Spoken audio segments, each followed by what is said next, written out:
jam në një nga këndet më të bukura që mund të shohësh në Manhattan, më të bukur. Bukuria e Manhattanit s'ka fund, po gjithmonë them, me këtë pamje spektakolare, në një anë Hudson River, në anën tjetër Avenyja 11, një nga lagjet më të bukura të New Yorkut pak më poshtë, edhe jam në shoqërinë e Parashevi Simakut.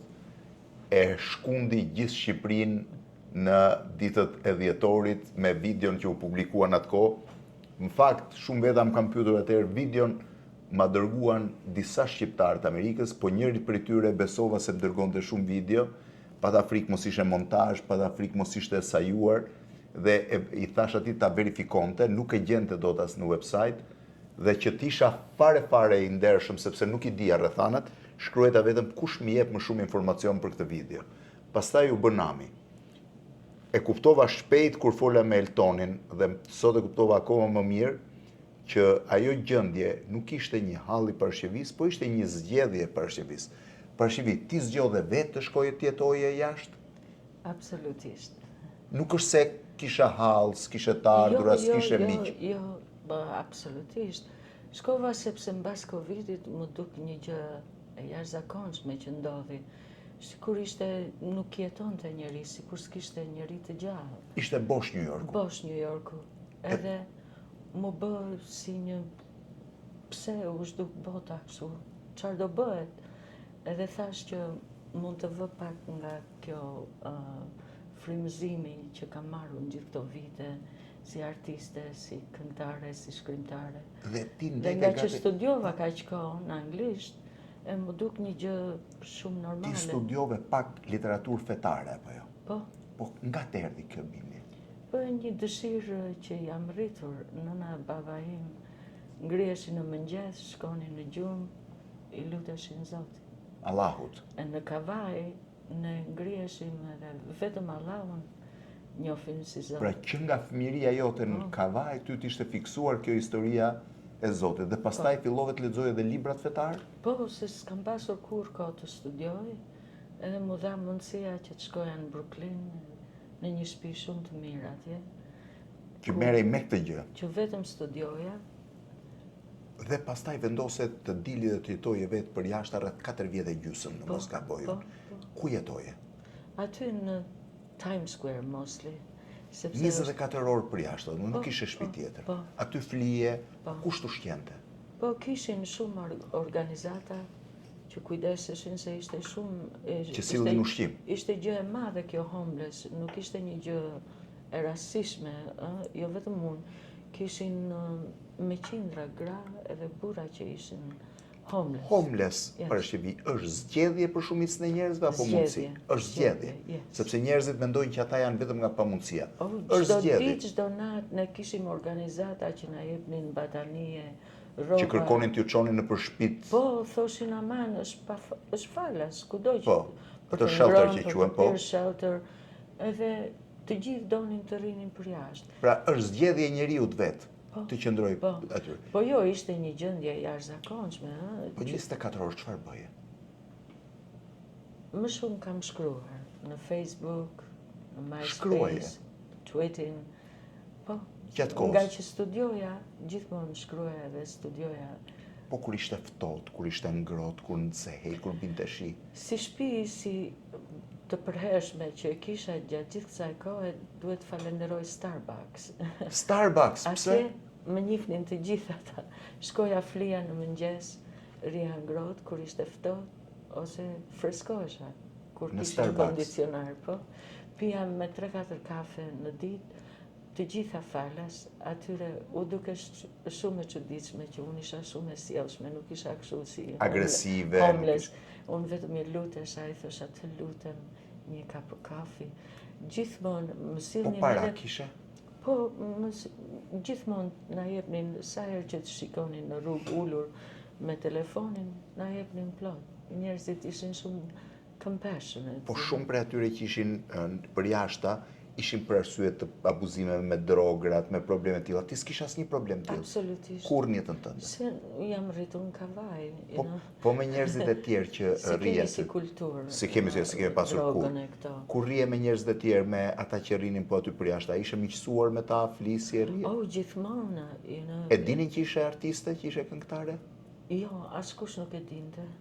Po të erdhi në shqiptar gjatë tyre 5 viteve që ndete për jashtë? Absolutisht asnjë, ndoshta 2 vjet më vonë, më erdhi Gzim Nika. Me Angelinën, po? Ato po qanin, po thoshim të lutem të lëm ne për jashtë. Thash ju betohem, i thash se kam studiuar gjithë të kohë, e kam një shtëpi në Brooklyn, mund të shkoj atje, nuk është puna se jam pa njerëz, pa miq, unë mund të Pra ata bën ç'ishte mundur të merrnin në shtëpinë e tyre dhe ti nuk doje, ishte zgjedhja jote. I thash të lutem, mos ma merr për keq. Jam shumë mirë, nuk është se jam smur, o jam në drogo, jam në gjendje të keqe. S'kishe nevojë as për para, as për gjë tjetër fare. Jo, më fronte shteti amerikan, gati çdo ti natë prap që të refuzoje. shkoj, ai refuzova. Po me djalin nuk kishe asnjë kontakt? Jo, Nuk arrije do të komunikoje me të? Jo. As djali nuk e dinte ku ishe? jo, as Roberti, as djali nuk e din. Dhe për herë të parë komunikuat mbasi ti u gjete nga shqiptar nga Eltoni në që shtëpinë ja komunikoj. këtu ku je ulur ti, jam ulur me Luk. Si tu du kur takove djalin? Një mrekulli. Ishte i prekur? Sikur si isha ndarë kur me të, se shpirti i nënës Patjetër. nuk Është e vetmja gjë që nuk të s'ka nën që harron fëmijë. Jo, është vetmja që të do pa kushte. Edhe Flori, Është nëna nuk ka asnjë kusht. Edhe në Kuran është thënë më bukur se kur. Mos haro, thot Allahu, që e kam vënë parajsën të këmbët e nënës. Këtë se dija. Po? E kam vënë parajsën të këmbët. Parajsën do ta gjesh të këmbët e nënës. Dhe pastaj erdhën dhe të gjetin fillim Elvira dhe pastaj Eltoni. Po. Bashkë. Ti nuk e dije që në Shqipëri nga ajo kronika e ABC7 Jo, New jo. York ishte Bërnami. Jo, mua më pyeti ajo, tha, po ti tha, nuk dukesh si homeless, se unë falenderova më dhanë. Mbaj mend ashtu si fole për filozofinë amerikane. Yes, We're Americans. we have a good tradition, we're Americans. S'më shkoj kur mendja që unë jam para Shevisimaku, që jam këngëtare, që jam famoze fare. Po i thash unë, se ajo më luti mua, se usually këto homeless flasin, complain, po unë po busqeshja. E tha, kush je ti? I thash, unë jam singer-songwriter, unë jam edhe SAG member, që do thot në Hollywood. Kam bërë një muzikë për filmin e Ben Affleck and Sandra Bullock, quhet Forces of Nature. Edhe ajo më siguroi këtë soundtrack. Kartën, SAG card. Edhe e ndjeja veten sikur jam. Po pastaj kush të tha që në Shqipëri po bëj nami për atë kronik? O këtu e kam marrë vesh nga Eltoni, po. Edhe u ndjeve keq? Po. Pse? Sepse thash pse janë shqetësuar shqiptarët se ne nuk e kemi për turp në të lëmë njeriu për jashtë. Ndërkohë ti e kishe zgjedhje, nuk e kishe se të kishe lënë njeri. Po. E thash unë nuk dua se gjatë gjithë kësaj kohe kam përdorur kam shkruar në emrin që gjyshja ime më thriste para vija. Edhe nëna ime më thriste Viku. Po. Edhe unë gjithmonë shkruaja para vija Viku. Para vija Viku, kështë vënë kombinimin e mënyrës se të riste gjyshja me nënën. Që mos i shqetësoja shqiptarët që të thoja jam para Shevisimaku, po shkruaj, po studioj. Dhe kur dëgjove atë zhurmën, u shqetësove? Shumë jashtë mase, se është gjunaf të që të shqetësohet. shqetësohet. Pra ti e kishe një zgjedhje tënde, nuk të detyroj njeri, nuk kishe siklet nga njeri dhe s'doje të shqetësoje askënd. Absolutisht. Po me familjen ke komunikuar? Po, më marrin gati për ditë vlezër, 2 vlezër kam vetëm.